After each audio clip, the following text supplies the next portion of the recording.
Mark Redmond from Meet the Redmonds. My wife Beverly is out on location, so I've been tasked with the responsibility of introducing this week's episode. You know, there are many instances in the Bible where families have been brought together by unconventional means. Moses was adopted by Pharaoh. Sarah became the mother of many nations after giving birth to Isaac well beyond her childbearing years. Even our Lord and Savior Jesus Christ came from an unconventional family structure. Today's episode, which is actually a two-part episode, is entitled Faith and Fertility. My wife Beverly will talk about her bouts with infertility, and yet she has become the best stepmother you could ever find. She later discusses with her sister, my sister-in-law, and in love, Carla Smith, about how Carla chose to become a single mother through intrauterine insemination. We want you to sit back and listen to this episode, and remember, this is not just a ladies only episode. It's for the men in your life as well, so they can better understand the challenges that women face conceiving and becoming mothers.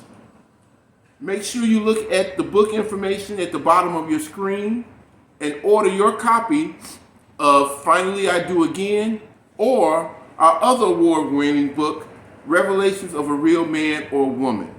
These books will give you insight on this very topic. So sit back and enjoy. I'll come back later toward the end of the episode. We want you to enjoy this. Be blessed. I am without my husband tonight, but it is for a good cause. We are going to talk about a sensitive topic tonight, and that is faith and fertility. To do that, I've invited my buddy, my youngest sister, Carla, to join us. And she is going to take this journey with me and share a little bit about her journey to motherhood. So welcome to Meet the Redmonds, Carla Smith. Hey, Carla. Hello. Hey. We're going to try to be good tonight, everybody. But I mean, we're sisters talking, so.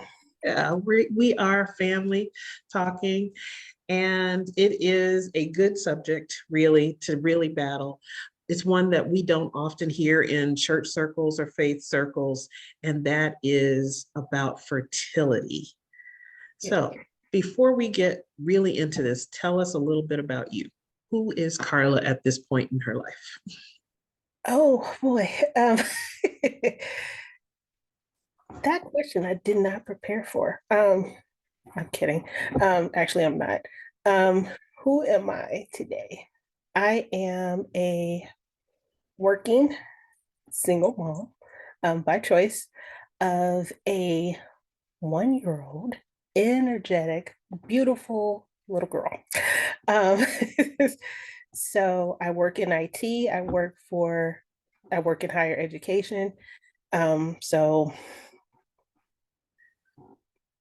I go to church regularly. There's no judgment here. So I'm just like, okay. But really at the core of the surface, Carla is this chill, low-key, I say pretty well-rounded person who just happens to be a mother and loves God at the same time. So Carla actually helped me through a journey that I was going through with fibroids. And I didn't know what to call it at the time, Carla. I didn't know that that was a fertility battle. All I knew is I'm having painful periods, excessive bleeding, disfiguring because my stomach is growing like I am pregnant, but I don't have any solutions. I just lived with it. I just thought menstrual cramps or bad periods were what you went through. Come to find out, through my doctor, bless her for actually having the courage to say, hey, I think you need to see someone else because I do believe you have fibroids. This is all the indication. Mhm. I just didn't know that that was infertility because by the time I got in for diagnosis and you were with me during that time, I was, as they say, 40 and over. I believe the doctor told me, he's like, well, you have some options, but you are coming out of your childbearing years. Mhm. So one of your considerations can be a partial hysterectomy or a hysterectomy. I ended up choosing the partial. But that was where infertility started to be introduced to me. Was that kind of around the first time you're starting to hear some of these things too? Um, kind of. Um, because I want to say it was actually Angela Bassett who Hmm. kind of went public with her journey. And she stated, it's like, I knew I was taking care of my body. I did not know, and I'm paraphrasing, Hmm. that you could be healthy, but you can't bear your children. So I want to say that either she had a surrogate or she adopted. I can't remember exactly Hmm. how she had her twins, but But she sought alternative means to. she had to seek alternative means. I don't know how many treatments or whatever that she went for, how long she had been trying, but that was my introduction truly to infertility. And because the stereotype in for the black community is that we could just pop out kids like nothing. Like we ain't got to think about it. Whoa, there's a child. Mhm. And the other procedure was also a myomectomy that was on Mhm. the table for you. And it was also presented that you could have the myomectomy, but you're going to have to come back in a few years and have the hysterectomy. So just kind of like, it's like you might as well go on and do it. Right. Um, If children aren't directly on the table, and there right, was even some question if I could even conceive, knowing that the fibroids were so large and where they were. right. So the decision was to have that partial. And in having the partial, I think by the time I had it, diagnosis and then having the partial hysterectomy, they had grown to about 5 pounds in mass. So it was equivalent to childbirth. Essentially, I had a cesarean to to extract the fibroids. They turned out to be non-cancerous. And for those of you who are watching, in most cases, fibroids turn out to be non-cancerous, but please go see your doctor. Please go through as many channels as you possibly can for diagnosis. Mhm, Don't sit and suffer. Please right, go and keep asking questions until you get to your answers. right. Uh, and explore as many options as you possibly can. In my case, that rendered me infertile. I could not have children, and I didn't know what to do with that. Right? I um, I remember telling you I didn't want to cry at the sight of every baby carriage I do remember that. Yeah. that was coming down the sidewalk. I didn't want to be that person, but I also didn't know how to give myself a chance to really grieve that space or fully understand what was happening to me. I just thought you go back to life. And that's actually how it is. Um, and I guess maybe typically you're kind of outlier is many women at this point probably had children and then they had the hysterectomy. So just like, what are you talking about? But I don't know how many women actually have not had children and they had to face having a hysterectomy, whether it's in their 40s, in their 20s, or in their 30s. Um, so, and I will say, since your surgery, and now there are a few more options for treatment for fibroids, which is a good thing. Um, so I will also encourage if you do have fibroids, you find out that you do, ask about how you can sustain your fertility as an option. to having fibroids removed. Absolutely. And to seek second and third opinions. It's not that I didn't have confidence in my specialist, my doctor that I actually had, who actually performed the surgery for me. I just didn't know what other questions to ask. It was such a new topic to me, and I wanted to be out of pain so badly that I don't know that I thought about, oh, in a few years, you very well may be married and you may want to have children. Right. So that was tough. Along that time, I think I put everything in a box in the background, went back to work, did all the things, dating, all of that. And ultimately did get married at 45. I started really grieving about the time that I was getting married. And I didn't know exactly what to do. And I'm going to say this openly to you, that it was your motherhood journey that kind of unlocked some healing for me. That through your victory of having little Miss Sweetface, I began to put like that something came out of my journey, some understanding came out of this. I was able to put away some pain, put away some frustration, and just look at motherhood with pure joy as I saw you go through your process. But I can't imagine that your road to that was a simple one. What's happening for you as you're getting ready to consider motherhood? We scheduled the IUI, Would you say what IUI is? interuteral insemination. Mm-hmm. So there's two types of insemination.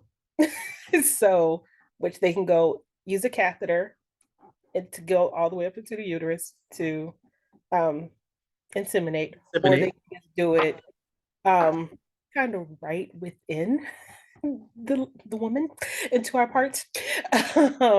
Manually, yes. Yeah. Uh-huh. So, which increase the chances. So if you have an IUI, there's like a 30% chance of pregnancy happening. Mm-hmm. Whereas if you go the traditional route, it's about 20-25%. And I know people's like, really? Is that low? I'm like, yeah, it is. Because it's kind of like a slot machine. Chances greater with IUI. Yes. Than traditional. Okay. Yes.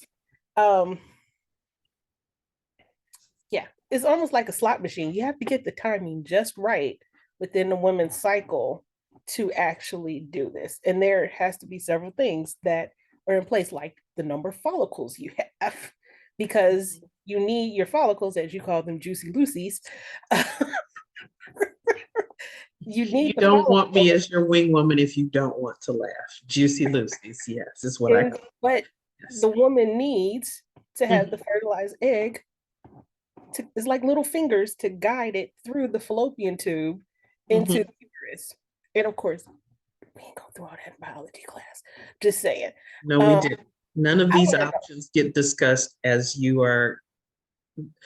The lion's share of what we know about fertility, you learn well into adulthood. You don't know this coming into your 20s and 30s. Yep. Right. And so I didn't know this until before the insemination. There was the Saturday before. I was scheduled to do it on a Monday. The Saturday before, I was scheduled to have an ultrasound to see what my follicles look like. And I didn't know until like they called to confirm that that if you don't have enough follicles, then we can't do the insemination, that we would have to reschedule it for your next month, possibly. And so I'm just like, oh, okay. But I'm gonna rewind for just a hot second. So as I'm prepping from December to April for the insemination, I'm looking up donors. So I go through this extensive process of vetting the banks, the donor banks, to see, you know, the type of donors that they have, Mhm. what their procedures are, how much things cost. Um, Sometimes it's a la carte, sometimes it's a, I don't say a bundle, but pretty much it's a bundle. Um, so, and then there's different prices for the different size of specimen that you get or sample that you get Mhm. based on the type of procedure that you're having. So going through that whole process to get me to April.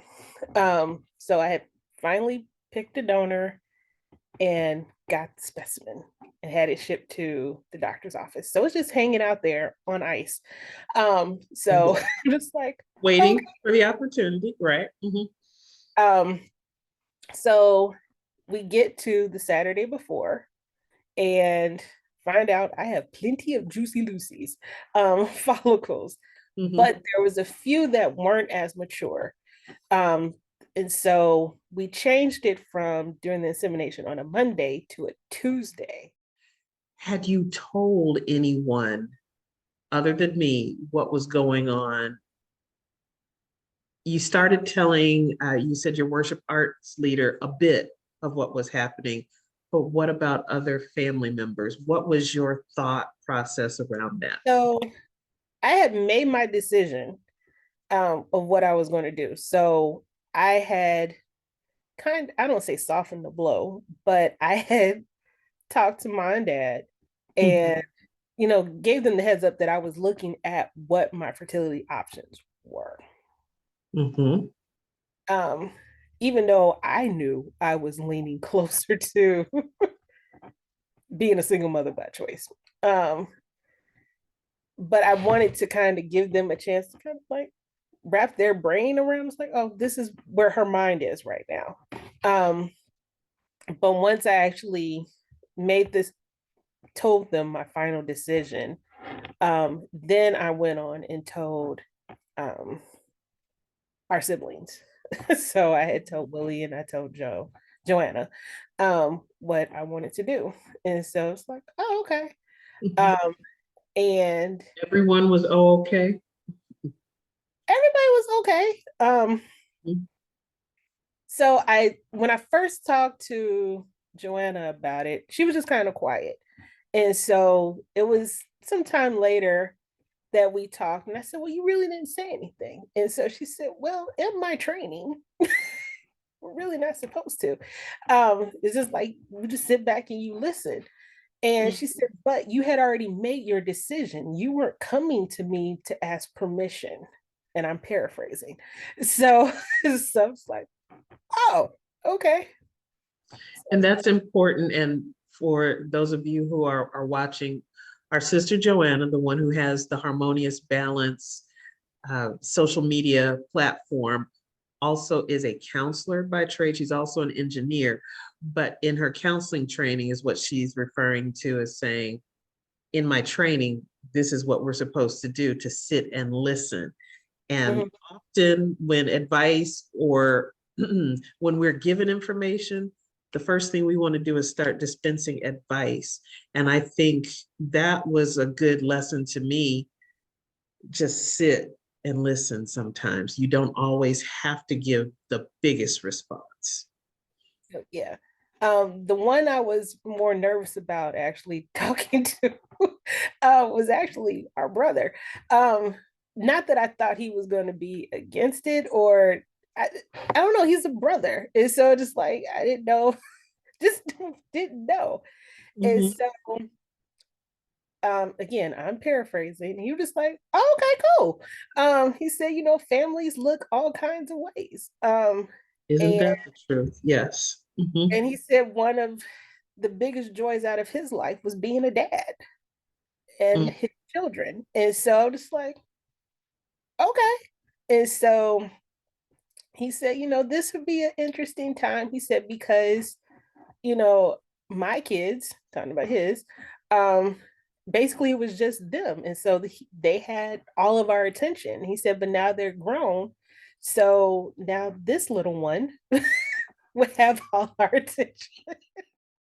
Some women or couples, or just say women, um, try for years with treatment to have one pregnancy and one successful pregnancy, a live Yes. birth, I say. Mm-hmm. And I didn't know. Mm-hmm. Um, it just, Didn't know. And seriously, or just if it would land in a miscarriage, I just didn't know. didn't know. Um, We weren't expecting things to go as quickly and as smoothly as they did in the conception process. right. Because on average, it takes about 3 to 5 IUIs to conceive. Yeah. Um, for me, it was done on a Tuesday, Tuesday morning, and it did not. The process itself did not go off without a hitch. I didn't tell you this, but the nurse who had prepared everything, and she was trying, and my cervix would not open. This is a tip. Know where your cervix is located. It's different in every woman. When you have your pap smear done, ask your doctor, where is your cervix? So then that way you could tell the next person, whoever does any exam on you, Your exam, right. where your cervix is so they're not fishing around. Mm-hmm. But she knew where it was because I told her. But it just would not open. Mm-hmm. So stay open so they can insert the catheter. But we had to wait for the doctor, and he was like, all done. And I'm just like, oh, okay. It's like, you can just lay there for about 10-15 minutes and you're good to go. You leave. I mean, When I left with instructions. And so um, after insemination and after an egg is actually fertilized, if it's fertilized, then 3 to 5 days it will implant in the uterus. So that's why you need the follicles to your juicy Lucy's to get to everything where it needs to get it go. out, right, out of the fallopian tube into the uterus. Mm-hmm. And I can see why many women miss this, because it may feel like a quick like cramp or whatever. It just feels kind of weird. But because I was told what to look for, I knew what to look for. So I would say it was about day 5, Mm-hmm. maybe 3 or 5. And I was sitting in my big chair in the living room, and I felt this little, it was the weirdest A feeling. flutter. It was like a almost like a so it was like something was like moving and then snatched, like it locked into place. Like locked in. Okay. I was like, oh, what's that? And so then I was like, oh, I wonder if that's um, you know, the egg adhering to the uterus. Um, you Mm-hmm. know, and so I was like, okay. And then from that day, then I think after the procedure, I want to say it was like you had to wait a total of like 10 days before you could actually test for pregnancy Mm-hmm. at the earliest. And so do a home pregnancy test. So I was like, okay, I'll wait. I'll wait. I'll wait. And I did. Um, Now, did you wait the entire up to that time? no, I didn't. You So couldn't contain yourself. Yep. I could not. So it was a Friday. I took a test and I had a faint line because there's 2 lines. So I had a faint second line. And so I was like, oh my, okay, okay. And I think I might have mentioned it to you. Yep. And so Because I knew you took the test earlier. Like, okay, so let's wait. Yeah. so, and then I told my friend, and so it's like, a line is a line. So it's like, Is a okay. line. Yes. So then the next day, which is Saturday, I took it again, and that line was crystal clear. And it's like, "Doop," and I was like, oh, okay. Mm-hmm. So I had pretty much stocked up on pregnancy tests. I want to say like, Yeah, she really did. Yes. well, they come like two in a pack. They do. And it's also, we're in COVID. If you're in the store or you're ordering, you might as well get what you needed to get because you Right. just keep running back and forth. Yes. Mhm. And I was also had ovulation kits too. And in most of the ovulation kits, they do include a pregnancy test too. So Okay. I did not know. All right. Mhm. I was like, okay. And then what people also don't tell you, there can be defective tests in there. Yep. So I was like, well, just in case, what is defective? I got a backup. So that Saturday, I tested and I was like, okay. So I sent a message to the office and said, hey, I tested positive, um, Mhm. pregnancy test. And they said, okay, great. They wrote me an order. No, I had this order. That's what it was.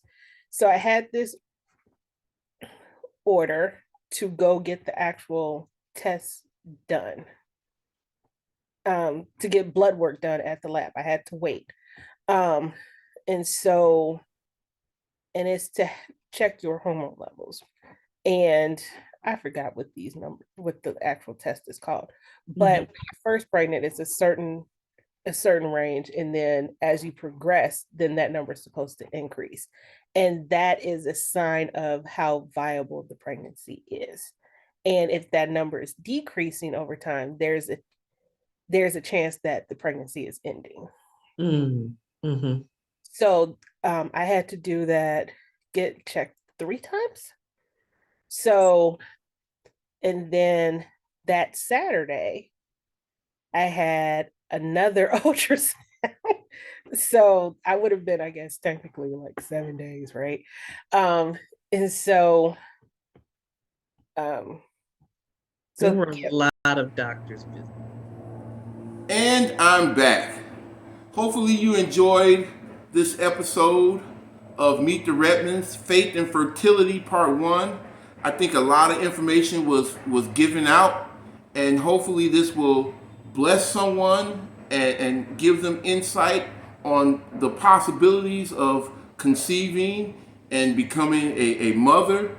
And please join us for Part 2 next week of Faith and Fertility right here on ocpitv.com, 5:30 on Sundays. Doesn't matter what time zone you're in, wherever you are, 5:30, watch Meet the Redmonds on ocpitv.com. Make sure you take a look at the book information again at the bottom of your screen. And I'm going to leave you now. And normally when me and Beverly do our catchphrase with together. So I'm gonna do it by myself. So it may seem a little awkward, but I think I can work it out. It's not my way. It's not my wife's way. It's the Redmond way. See you next week. Peace and blessings.